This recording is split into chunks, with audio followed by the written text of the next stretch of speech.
Hi, Greg Jarrett, and you're in the strategy room. Polls continue to show Hillary Clinton with a pretty wide lead over any potential Democratic challenger. One potential candidate, though, former governor of Maryland, Martin O'Malley, is beginning to gain some traction as he picks up his visits to early primary states. Joining us now to talk about it, political strategist Stephen Cobb, Matt Keelen. Gentlemen, welcome.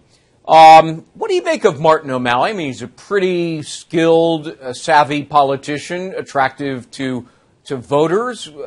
What do you think? Stephen?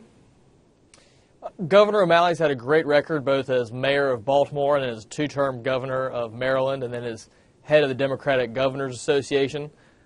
He has those progressive credentials that I think a lot of people will, gravitate toward. And anyone who's been around him knows that he's an avid campaigner. I'm sure his band will be out there, once he gets into this. But at this point, I think everyone's running for second place. You mentioned earlier that Secretary Clinton, has a significant margin. I think, significant is understating it. I think at this point you're looking at a 50, 60-point margin. Yeah. I think that there is, from activists to establishment, Hillary Clinton's everyone's first choice at this point. Yeah. And so anyone who's trying to break into that is going to have a hard time. Well, the unknown factor is how much of a toll this sort of email, if we can call it a scandal, potential scandal, may evolve into. I think it's fair to say that what we know right now is simply the tip of the iceberg, and there may be some law-breaking involved. It remains to be seen. But, Matt, let me throw up the Real Clear Politic poll average of potential Democratic candidates for the nomination. Hillary Clinton just has an astonishing lead, 56%, Joe Biden 12%, Elizabeth Warren 12%, Senator Sanders 3%, Jim Webb 1.8%, former senator, and then O'Malley at 1.2%. So it's fair to say that there's only one way for O'Malley to go, and that's up. Pretty much a long shot, right? Greg, no question he's going to start out this thing as a long shot, but what Hillary wants to do is clear the field. Look, in 2008, it looked like she was going to be coronated as the Democratic nominee and the next president of the United States, but we've seen what happened. And as you were saying earlier, Greg, with the Clintons, the song remains the same.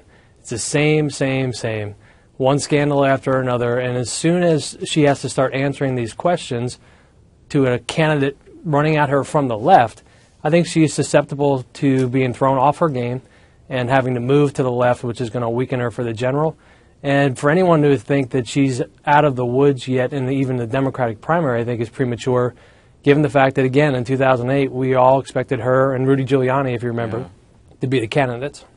Stephen, I wonder how much all of this is beginning to accumulate and wear on a potential Hillary Clinton campaign. First, the revelation that while she was Secretary of State, her foundation was soliciting and receiving huge contributions from foreign governments. That's suspect.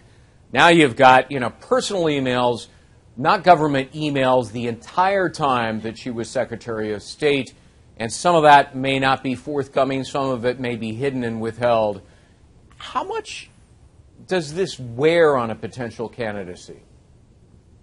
Well, I think right now, very little to not at all. I think Paul Begala was quoted yesterday as saying, voters don't care about this email controversy one lick. And I think that's especially true when you're talking about primaries that are about to occur 14 months out.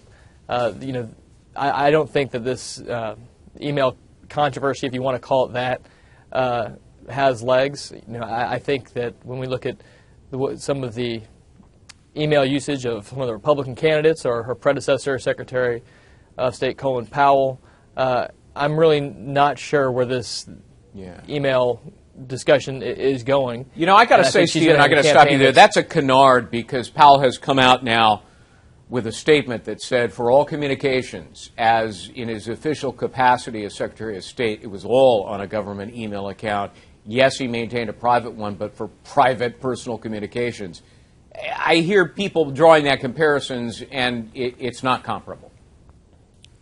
It's true, Greg, and I do think that this is a problem going into both the primary and the general for Hillary, because it sets a narrative of recklessness and quite frankly, failure at the State Department. But let's look at the fact that she was running this out of her house with no real protections for anybody breaking in on a cybersecurity level. Under a pseudonym.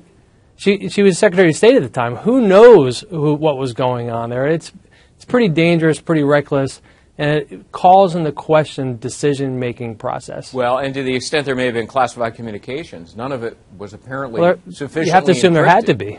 Some of it, none of it was encrypted in the way that government communications are. So, that's quite a risk. The Chinese and others may have known everything she was thinking and doing. Gentlemen, we got to leave it at that. Stephen Cobb, Matt Keelen, gentlemen, good to see you both. Thanks very much. Thanks, Greg. For the latest on the 2016 race, stick with FoxNews.com. I'm Greg Jarrett. Thanks for watching.